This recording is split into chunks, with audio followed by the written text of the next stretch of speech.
Imagine this. There could have been The Godfather Part III with John Travolta. There could have been The Godfather Part III with Julia Roberts or Madonna. There could have been The Godfather Part III with Sylvester Stallone. The one that we got, well, let's talk about that. It's from 1990, directed by Francis Ford Coppola, written by Mario Puzo and Francis Ford Coppola, produced by Coppola, starring Al Pacino, Diane Keaton, Talia Shire, Andy Garcia, Eli Wallach, Joe Montana, Bridget Fonda, George Hamilton, and Sofia Coppola. There is an old saying, then, that the film a director takes on can sometimes be as a response to the one that they've just done. I think it's an old Hitchcock thing. Heading into the 1980s, well, there were plenty of things that Francis Ford Coppola could be reacting to given his 1980s filmography. I mean, when he went into the 80s, by God, I mean, in the decade before, he'd got, 5 Academy Awards to his name, even more nominations, and had made in the 1970s four, I can count, absolute flat-out classic movies. He'd done The Godfather. He'd done The Conversation, which is a masterpiece. The Godfather Part II, and then Apocalypse Now. And, I mean, some of these had made him some decent money as well. And in his time of riches, as well as building up his vineyard and his passion for wine, God bless the man, he poured his time and money into his independent production company, American Zoetrope. Almost like this kind of hippie filmmaking place where you didn't have to worry what Hollywood top brass were saying. You had the freedom to make the films you wanted to make, tell the stories that you wanted to tell, and not have to worry about people meddling. I mean, it sounded wonderful. It sounded too good to be true. It was a little bit too good to be true, because for Coppola, the 1980s were then tricky. That as much as he made well-regarded films in the 80s. I mean, Rumblefish, The Outsiders, things like that. The one that really hurt him was his passion project musical, One from the Heart. Now, One from the Heart was something he'd sunk a lot of his and Zoetrope's money into, and the returns on it were very weak. At the point I'm recording this, where are we? July 2025. It's been, in the last year or so, we've had Coppola's recut of One from the Heart just to try and put a slightly different spin on it. It still struggles to cut through, I would suggest. There's interesting things in it, but it was a passion project. He threw his money into it. Then he did a film called The Cotton Club, and the problem with The Cotton Club was, A, it was really expensive, and B, it ran over. And so now Coppola, as well as seen as losing his commercial touch, was unable, in the eyes of Hollywood studios, to hold a schedule, to be able to deliver the film he said he was going to deliver when he said he was going to deliver. And so, his funds were running dry. And in between 1986 and 1988, he made a trio of pictures, and some of these have got their fans. So I'm not punching down on the pictures, but I would suggest they were a long way short of what he'd made the decade before. There was an element of director for hire with them. So films like Peggy Sue Got Married, I know people who love that film. Gardens of Stone, I think, is one of Coppola's lesser known movies. And Tucker, The Man and His Dream with Jeff Bridges. Again, I know people who like it, but this wasn't The Godfather. This wasn't Apocalypse Now. And he'd long resisted, particularly after The Godfather Part II, which was a difficult film to make. He'd long resisted the idea of doing a third Godfather installment. And the reason for that was, in part, he just didn't want to be characterised as a director of gangster pictures. Also, I'm going to spoil a lot as I can if you've not seen it. And boy, what a treat you've got if you've not seen it. The Godfather Part 2 is left in a place for the character of Michael Corleone, played by Al Pacino, that it leaves an end point for that character and brings to an end a narrative arc with some degree of consequence to what that character has been through. So, The Godfather and The Godfather Part 2 both won Best Picture Oscars. They were also hugely profitable and successful films for Paramount Pictures. And so, as much as Coppola was happy to leave The Godfather behind, Paramount had other ideas. It had two of its biggest successes of the 70s. Paramount wanted a Part 3, even if Coppola didn't seem particularly inclined to make it.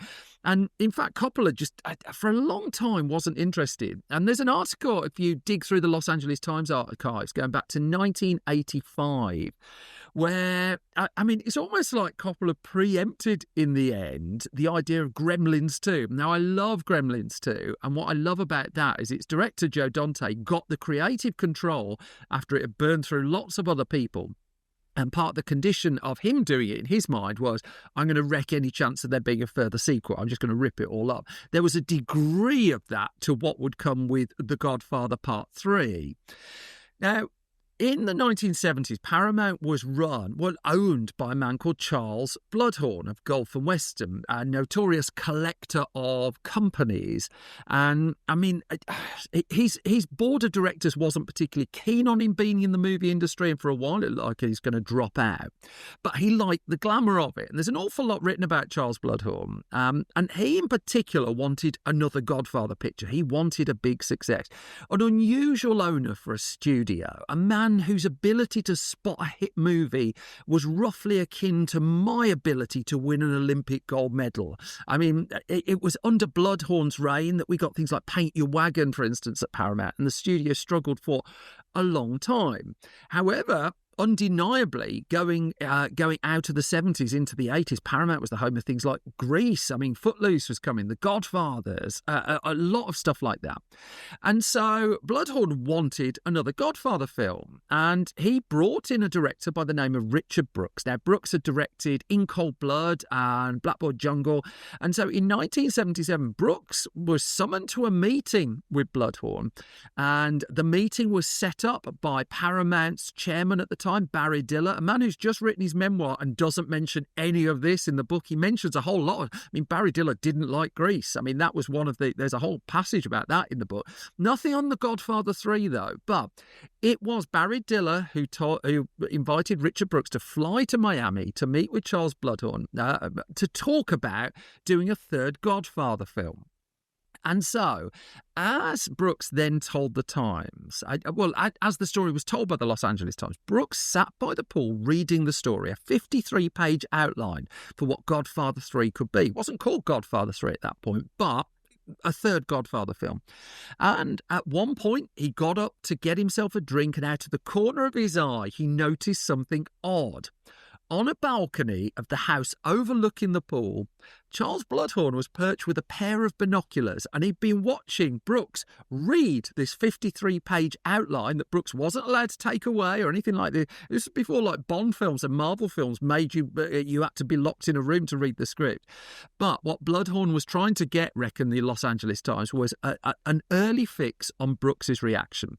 And so Brooks's quote in the article said, "It took me 2 hours to read, and at the end, I knew I didn't want to make it.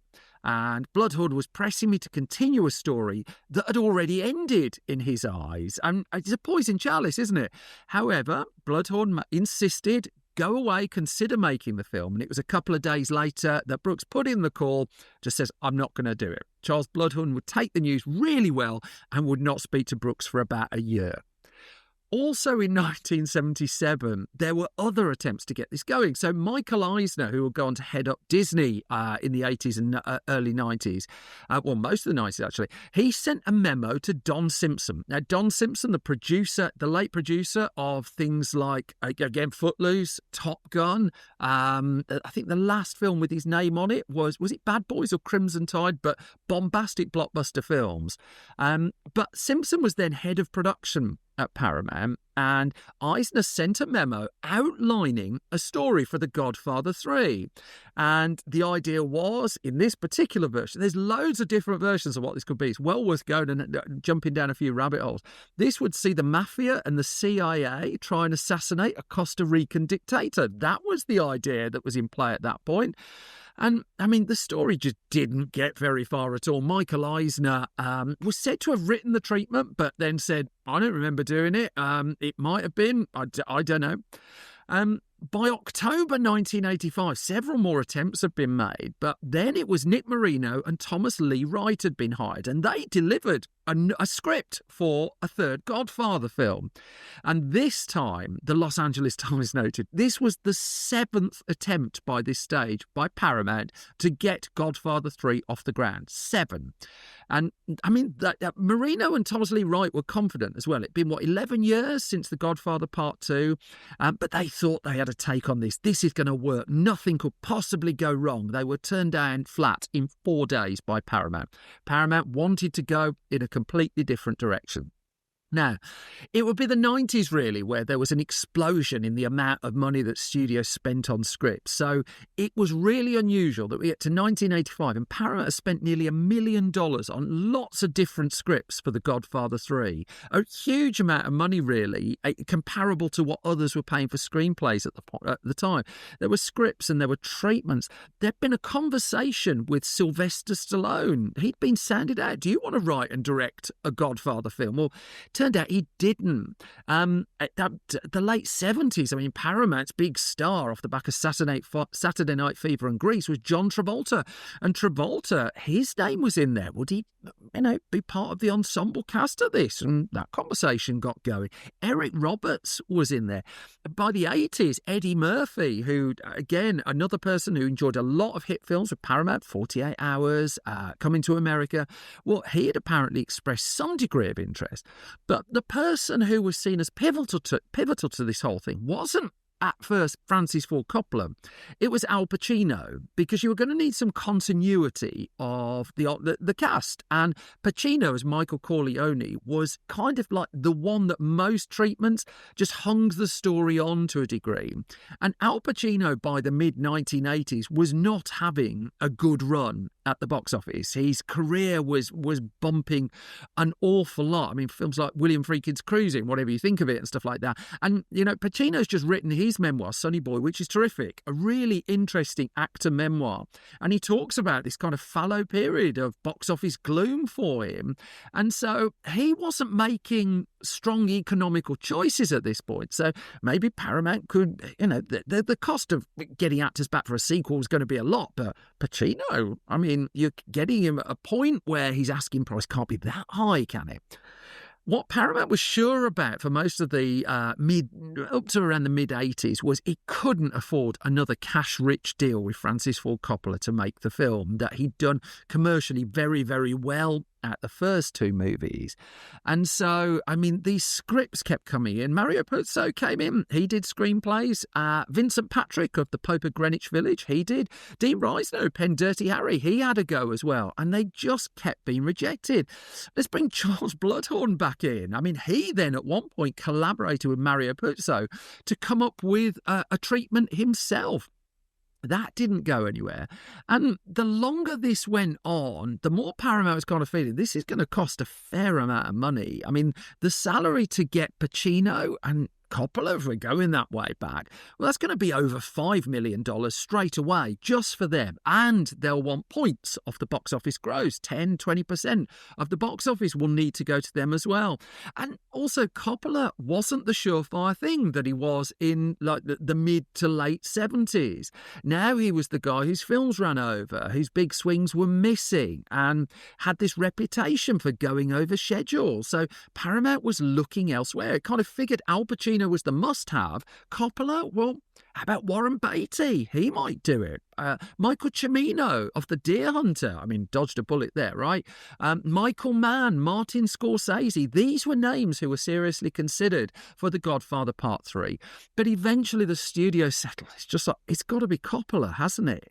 And by the end of 1985, the thinking was, we need to lure Francis Ford Coppola back to make a third Godfather film. And Coppola was edging more and more financially towards the point where he needed to make a deal. He needed to bring money in, that he was still paying residual debts from One from the Heart, that he was taking these director-for-hire jobs as well. And, the Outsiders and Rumblefish were paying the bills. I mean, I don't know if you remember in the 1990s, he did a couple more of these director-for-hire gigs as well. He did an adaptation of John Grisham's The Rainmaker. The most curious was he did a film called Jack with Robin Williams, which is the peak of neither of those people, I would suggest. By the end of 1985, though, certainly in the aftermath of the Cotton Club, the Hollywood trade press was reporting that, Coppola might now be up for a deal. And even then, though, he still held the cards. I mean, his name was plastered all over the first two films. And by this time, the stewardship at Paramount had changed. It was now a man called Frank Monasco Jr. He was heading up the studio, and he was the latest in this line of executives. Like, I am going to crack this. We are going to make The Godfather 3 happen. So what do? Let's get Mario Puzo back in. Let's bring him back in. Have some more money, Mario. Write another screenplay, which he did, and he delivered that by October 1986. Coppola not on board at this point, and was taking on this directing work to help finance things, really, and service debts. And so then Puzo this time, he delivered one script in 1986. Then he had another go as well, and this time based on a treatment by a New York Times reporter by the name of Nicholas Gage. It was then how do you get that script to Coppola? Well, enter Talia Shire, Francis Ford Coppola's sister, also part of the ensemble of the Godfather films. And so they asked her to deliver this script to Coppola's home. And he took delivery of a screenplay by the middle of 1988. And the word was not impressed at all. But also, personally, he was running out of commercial road, really. And so he was open to a deal. Negotiations began, and a very, very favourable $6 million deal was inked to bring Francis Ford Coppola back to The Godfather. On top of that, he would get shares in the film as well. And, I mean, we're going to come to just how on fumes his finances were. They would be transformed with 1992's Bram Stoker's Dracula, but this was still some way off. And so he now needed to write The Godfather Part III. So in comes Mario Puzo again. Coppola and Puzo in early 1989 locked themselves away. They just go away to write these. Now, one of the things that Paramount did just to try and lure them back in, it was quite a clever move, was it put up $50,000 and just said, right, you two go away. This is going to basically be a feasibility study. Can the two of you crack it? If you can't, it's 50,000, all right, and we'll walk away. But they went and worked on their story, and by May of 1989, they had a 133-page draft. But, as it would turn out, they would soon have lots of drafts, 6 or 7 drafts between the pair of them they did, and Coppola would keep tinkering as well. But this was now going to happen. It was clear that they cracked it, that Paramount had paid up. And so Al Pacino was going to be coming back as well. A deal was done. I think around $6 million. I mean, he got a good salary for this. But the salary that went to Al Pacino, in turn, knocked, I would suggest, a very crucial part of the Godfather jigsaw out of the third film. That would be Robert Duvall. Now, Robert Duvall has a pivotal role in the first two films, and there's a version, I mean, amongst the many versions that were developed of the third Godfather movie, Robert Duvall's character was to have a fairly significant part of it. But he was unhappy about the disparity of salaries, and he wanted a fairer recompense for the third film.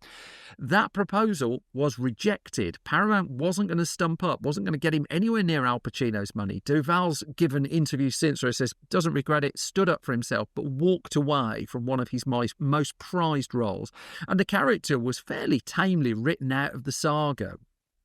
Other new characters were coming in, though, and so, I mean, it was a case of, I mean, one of the key ones was going to be this character of Vincent, who I'm trying to be as spoiler light as possible, will give some degree of lineage to the Corleone saga, the character of Vincent. Also, I mean, the character of Mary Corleone, Michael's daughter, was going to be crucial here. But for the character of Vincent, I mean, lots of people wanted to be in a Godfather film. The unknown of what the film was going to be like at that stage, so be it. But the first two films, why wouldn't you want to be a part of this saga? And it was Andy Garcia who prevailed. But look at the names he was up against. Tom Cruise, Nicolas Cage, Val Kilmer, Billy Zane, Alec Baldwin. It was Diane Keaton amongst the returnees. I mean, she and Al Pacino dated for a while, actually. There was said to have been some friction between them all, but seemed to be resolved. Winona Ryder cast in the role of Mary. There was a lot of competition, actually. Madonna was in the running at one point there too. And then, by November 1989, they had 120-page script at that point. They had locations booked primarily in Rome. Cinecittà Studios in Rome was going to house most of the filming, certainly in Italy for the movie. The ensemble was there. Coppola was there. Filming was due to begin on the 15th of November 1989, but it didn't. It was delayed by a few weeks. The script was continually in flux. Shooting was going to be in Italy, in Sicily. It was going to then come to America and do some stuff in New York. But it didn't take long for the physical production of The Godfather 3 to hit the skids. And it was Winona Ryder who presented the first challenge, because she comes straight to The Godfather Part 3 off the back of making the delightful movie, actually, Mermaid. So Richard Benjamin directed that. Cher and Bob Hoskins in it as well. And she turned up on the set in Italy exhausted. And I mean, it got to the point where she got quite ill as well. And she was diagnosed in the end with an illness related to exhaustion. And after a couple of weeks of filming, Coppola was told one of his lead stars was not going to be able to complete the picture. They were going to have to go back and redo all of her scenes. They needed to recast urgently. And all of a sudden, this film, which had a 1990 release date, was shut down while they tried to recast this crucial role. And, Julia Roberts was interested at that point. She was just bubbling up. I mean, that was the year before Pretty Woman came out. But she had a clash. She was already on a project. Annabella Sciorra, her name was in there as well. The Guardian reported, actually, as it noted, what was Coppola to do? Roberts was willing but busy elsewhere. And had they cast Julia Roberts, they would have had to suspend production for many more weeks. Already within a couple of weeks, The Godfather Part 3 was over schedule and over budget. And Coppola didn't need that hassle as well. Madonna was apparently, quote, ready and awaiting the call to get on the plane to Italy. But the problem there was the character of Mary would have to be rewritten to be a much older woman. And as Coppola in the end kept pointing out, Mary is supposed to be Diane Keaton's daughter. It has to be believable on screen. Would it be believable with Madonna next to Diane Keaton? Well, it was a question mark, but there are a few other question marks as well. Famously, infamously, in the end, Coppola settled on his daughter, Sofia Coppola, a multi-nominated and storied filmmaker in her own right now. Couple of minor acting credits under her belt at this stage. But for the purposes of the role of Mary, she was the right age. The director knew her. She was available, and it meant that production could get up and running pretty quickly as well. Paramount was said not to be keen at all on casting her, but still, her casting solved the problem that was holding up the production of the film. There would be quite a sting in the tail, which we'll come to shortly, but we were now rolling again. And so the production had to shut down for 3 weeks at this stage. Coppola's own finances continued to be shot. And then, during the filming of The Godfather Part 3, Francis Ford Coppola filed for Chapter 11 bankruptcy protection in the US. His businesses were out of cash. Zoetrope was about to fall, in theory. And it was residual bills related to One from the Heart, paying creditors on that. It was also the Cotton Club as well. And so while he was having to deal with all of that, filming would have to continue on what was currently known as The Godfather, The Story Continues. And, I mean, a very, very stressful time and a very, very stressful backdrop to it all. Not helped, too, by the fact that Coppola was constantly revising the screenplay for the film. The shoot kept going on and on and on and on. And, I mean, he kicks off with a draft of around 120 pages, which should, in theory, mean a 2-hour film. The final cut, theatrical cut of the movie is, 162 minutes. And they just kept working on it. He just kept revising it, adding, and just... I mean, there was a talk at one point about, can you write a bit that brings Robert De Niro back in, which, if you're familiar with the Godfather saga, let's just say would be on the difficult side. Paramount had wanted this film in cinemas for November 1990. It was planning a very big Oscar run as well. November 1990 wasn't going to happen, but the studio was absolutely insistent it had to be Christmas 1990. That was it. It was paying all of this money. I mean, the negative cost of The Godfather Part 3 in the end came in at $55 million, an extraordinary amount of money for an inverted commas drama. I mean, Die Hard 2 was seen as like ridiculous ridiculously expensive that same year at 75 million. Rambo 3, just a year or two before, had been the most expensive film of all time at 65 million. And The Godfather Part 3 was in that level of number. But still, look what the first two films had done. Oscars everywhere, money everywhere. If he could repeat it again, Coppola was laughing, so were Paramount. The tinkering would keep going, though. It's worth also noting that in the background, the documentary Hearts of Darkness: A Filmmaker's Apocalypse was going through Zoetrope too, and Coppola had to keep one eye on that. That was it's the incredible documentary about the making of Apocalypse Now, based on the stuff that Eleanor Coppola had shot and written and recorded. So that was also happening in tandem. There was talk of this Dracula story as well. I wonder what would happen to that. And I mean, it was at the point where the film's release was pushed back to Christmas, and Coppola was still shooting stuff 2 months before. So, I mean, the last shots weren't in the can until October. And this isn't the digital age. This is still the era where you have to strike thousands of physical prints and send them around the country, just in America. The broader international release as well. And this was pushing it really to the wire, and Coppola was said to have shot an additional 20 pages of script on top of the 120 pages he came in for. He shot a new ending, he brought the actors back as well, and the cost of this was not cheap.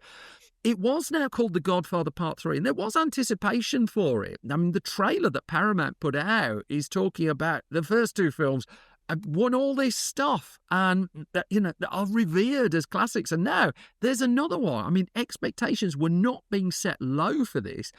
Coppola had tried to persuade Paramount to call the film, instead of The Godfather Part 3, The Death of Michael Corleone, and instead of treating it as the third part of a trilogy, to treat it as an epilogue. Paramount was not having that at all. That is not what we're paying $54 million for. And so the tinkering kept going, the changes kept coming. It was an incredibly difficult production. And finally, it was ready to go. It was ready to go before critics. It was ready to go into cinemas. What on earth, though, would they make of it all?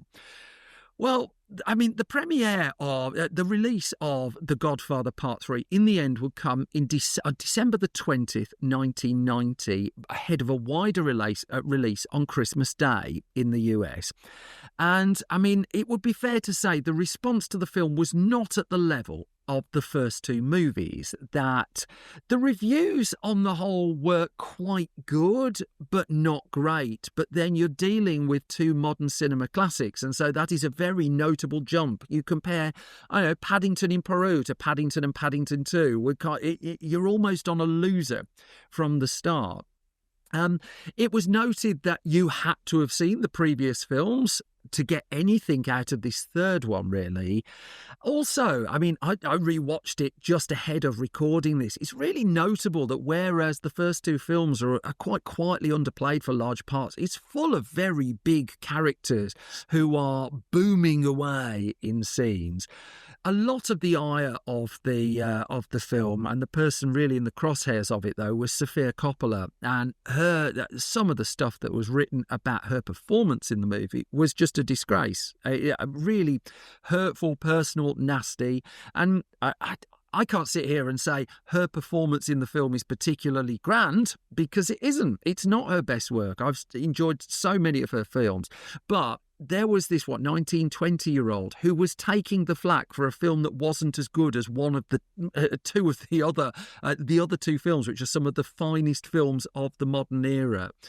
And so there was on the whole, it's worth noting, quite a lot of praise for the movie, though, that it did find people who were back. And, you go back and watch it now, and there's an awful lot in it of interest and of note.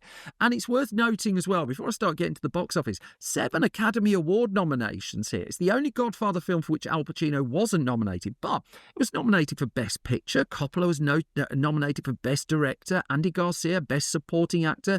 The art direction, Gordon Gordon Willis's cinematography, the editing from Barry Malkin, Lisa Fruchtman and Walter Murch, and Best Original Song as well. So, I mean, it was finding some degree of acclaim, but also there was kind of a sense of this just isn't really as good as the last one, is it?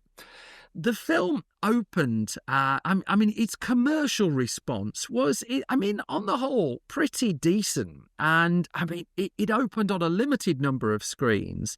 And, I mean, you go to its first full weekend reporting. We go to the weekend of the 28th of November 1990, where it expanded onto 1,900 screens, grossed $19 million, had already picked up $14 million on its limited release. So The Godfather Part III was up to $33 million after a week or so, just in the US. The competition, though, was quite stiff. Home Alone was just destroying everything. I don't think there's much crossover between the audience of Home Alone and the audience of The Godfather Part III. Happy to be proven wrong. Likewise, Kindergarten Cop was sat in third place. Dances with Wolves in fourth. Edward Scissorhands in fifth. Look Who's Talking To down in sixth. Three Men and a Little Lady in seventh. There was Mermaids in eighth place, doing some decent business and getting good notices as well. Misery and The Russia House just wound out the rest of the chart. As we go into 1991, though, what was clear was The Godfather Part III wasn't sticking as much as Paramount would have wanted. And in fact, it was Dances with Wolves that was picking up momentum, while The Godfather Part III was still in third place. Home Alone, Kindergarten Cop were heading up the top of the charts. Not many new releases, and the Oscar runs were beginning. I mean, Awakenings opened wide in January of 91, and that did decent business. By the time, though, The Godfather Part III was out of US cinemas, its box office return was what? I mean, its global box office return was $136 million. I mean, it's just not shabby. And Paramount would take a profit from that. But in terms of where it stood, just into a 66.6 million, genuinely, in the US, and about 100 million outside, about 70 million outside. So it was covered to a degree by the power of franchise. But also, the re-editing sort of started fairly quickly as well. That by the time even it came to the video release, Coppola had put another 9 minutes in to the movie, and then this was kind of seen as the director's cut, which was not in wide circulation for a long time.